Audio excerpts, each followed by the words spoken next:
ये CT scan thorax है और जिसमें लंग विंडो सामने दिख रही है। इसमें बाईं तरफ आप देखिए तो एक छोटा सा स्पॉट दिख रहा है जो कि ब्लैक दिख रहा है और उसके चारों तरफ वाइटनेस भी दिख रही है।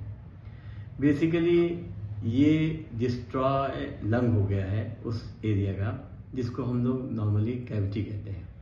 मतलब कि कैविटी में निमोनिया या किसी वजह से बीच का कुछ हिस्सा जिसमें कि लंग डिस्ट्रॉय हो जाते हैं और वो ब्लैक हो जाता है।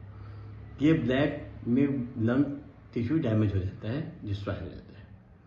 ठीक आपने जैसे लेफ्ट में देखा, राइट साइड में बहुत सारी ब्लैकनेस दिख रही है जिसके बीच बीच में वाइट थ्रेडिंग भी दिख रही है। बेसिकली ये डिस्ट्रॉयड लंग है, पूरा लंग ही डिस्ट्रॉय हो गया है और आप देखिए उसके अंदर एयर भर गई है। इसी में यदि हम लेफ्ट में आगे की तरफ देखें तो एक गोल सा भी ब्लैकनेस दिख रही है जो कि बेसिकली बुल्ला की तरह दिखती है। तो एक ऐसा सीटी स्कैन जिसमें कि कैविटी भी दिख रही है, डिस्ट्रॉयड लंग भी दिख रहा है और बुल्लस भी एरिया दिख रहा है। नॉर्मली लोग जैसे किसी पेशेंट को होता है, वो सीरियस होता है, उसको बार बार इन्फेक्शन हो रहा है, सांस फूलने में दिक्कत होती है और आप देखिए यदि एक्सरे कराते हैं, ये इसी पेशेंट का एक्सरे है। एक्सरे में यदि आप देखिए तो लेफ्ट साइड में एक छोटा सा ओपेसिटी दिख रही है वाइट सी और उसके अंदर एक हल्की सी डॉट दिख रही है। जबकि यदि राइट साइड में देखें तो राइट साइड में ऐसा लग रहा है कि निमोनिया है या लंग की में दिक्कत है।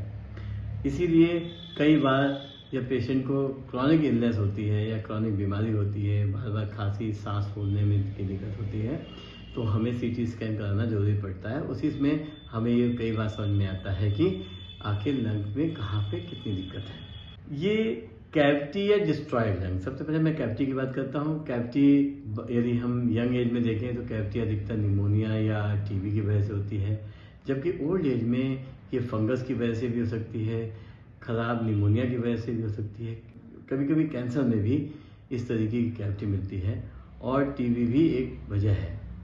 तो ओल्ड एज में इसके कारण अलग हैं और यंग में अलग है।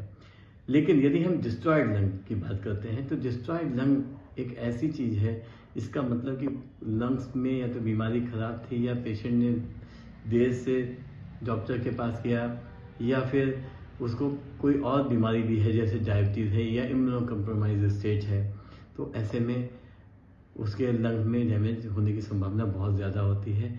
या फिर कभी कभी वो उसने दवाई प्रॉपर नहीं ली होती है या उसको डॉक्टर ने नहीं समझाया या वो समझ नहीं पाया। ये बहुत सारी ऐसी चीज़ें हैं जिसकी वजह से लंग में इतनी ज़्यादा दिक्कत आती है।